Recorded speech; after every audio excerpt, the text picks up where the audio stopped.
अस्सलामुअलैकुम दोस्तों, drama serial दोलाब जी आख़िरी एपिसोड में आख़िरकार छा थींदो। दोस्तों तव्हांखे सॼी कहाणी ऐं अपडेट इन नंढड़ी ऐं छोटड़ी वीडियो में ॾींदासीं। वीडियो खे आख़िर ताईं ॾिसंदा दोस्तों। मुंहिंजे यूट्यूब चैनल ज़मीर जमाल खे लाज़मी सब्सक्राइब कंदा ऐं बेल आइकन को ज़रूरु प्रेस कंदा, जीअं असांजो नओं हर ईंदड़ वीडियो ॿाहिरनि ते सभ खां पहिरियां पहुचंदी रहे। ऐं दोस्तों तव्हां बि नवां अपडेट ॾिसंदा रहो। दोस्तों तव्हांजो टाइम वेस्ट कोन पिया करायूं, हलूं था पंहिंजे कहाणी ऐं अपडेट जी तरफ़।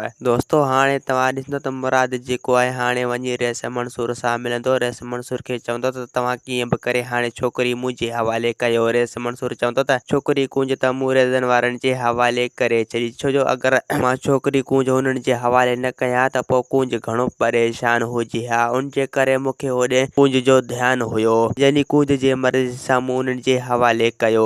ऐं ॿिए पासे दोस्तों हाणे तव्हां ॾिसंदा त ककर जेको आहे रेज़न खे चवंदो त अगरि जेकॾहिं रहिस मंसूर हाणे असांजे विच में ठाव कराए थो त पोइ असांखे हाणे फ़ैसिले लाइ राज़ी थियणो पवंदो, जो हुन असां मथां एॾो थोरो कयो आहे ऐं असांखे कूंज आज़ादु कराए ॾिनई ऐं रहिस शाहनिवाज़ खे बदिराए छॾी। अगरि हू ईअं न करे हा त पोइ रहिस शाहनिवाज़ असांजे लाइ काफ़ी खॾ खोटरे हा ऐं असांजा घर बि डराए पट करे छॾे हा। उन जे करे असां इहो थोरो ज़रूरु लाहींदासीं रहिस मंसूर जो। रेज़न चवंदो त अगरि जेकॾहिं रहिस मंसूर असांजे मथां ज़ोर रखे थो त पोइ फ़ैसिले में असां पाण ॿई ठही वेंदासीं ऐं कुझु असांखे ॻाल्हियूं छॾणियूं पवंदियूं ऐं कुझु मुराद वारा बि ॻाल्हियूं छॾींदा, पोइ वञी फ़ैसिलो थींदो। रहिस मंसूर बि इहो फ़ैसिलो हर हाल में कराईंदो।